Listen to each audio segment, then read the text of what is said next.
নরসিংদীতে ছাত্রদল কর্মী হুমায়ুন হত্যা মামলার প্রধান আসামি শাহ আলমকে অস্ত্র ও গুলিসহ আটক করেছে সেনাবাহিনী। আজ বুধবার ভোরে শাহ আলমকে অস্ত্র ও গুলিসহ নরসিংদী মডেল থানা পুলিশের কাছে হস্তান্তর করলে তাকে গ্রেফতার দেখানো হয়।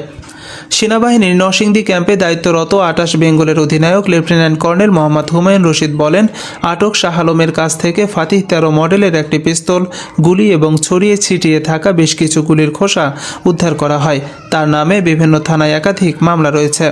৩১ জানুয়ারি মঙ্গলবার দিবাগত রাত ১:৩০টার দিকে নরসিংদীর ভেলানগরে সেনাবাহিনীর অস্থায়ী ক্যাম্প থেকে এক প্রেস বিজ্ঞপ্তিতে এই তথ্য জানানো হয়। সেনাবাহিনী জানায়, নরসিংদীর পাঁচদোনার ছাত্রদল কর্মী হুমায়ুন হত্যা মামলার প্রধান আসামি শাহ আলম মঙ্গলবার রাত ৮টার দিকে পাঁচদোনার একটি বাড়িতে ঢুকে ভেতর থেকে দরজা বন্ধ করে দেয় এবং এলাকাবাসীকে ভয় দেখাতে কয়েক রাউন্ড গুলি ছোড়ে।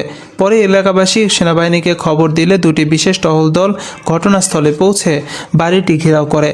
সেনাবাহিনীর উপস্থিতি টের পেয়ে অভিযুক্ত শাহ আলম সেনাবাহিনীকে উদ্দেশ্য করে ৪ থেকে ৫ রাউন্ড গুলি ছোড়ে। এরপর প্রায় ১.৫ ঘন্টার চেষ্টায় বুঝিয়ে শাহ আলমকে সেনাবাহিনীর কাছে আত্মসমর্পণ করানো হয়। প্রসঙ্গত, গত ২২শে ডিসেম্বর দিবাগত রাতে পাঁচদোনার এলাকাতেই ছাত্রদল কর্মী হুমায়ুন দুর্বৃত্তদের গুলিতে খুন হন। এরপর এই খুনের অভিযোগ ওঠে শাহ আলমের বিরুদ্ধে।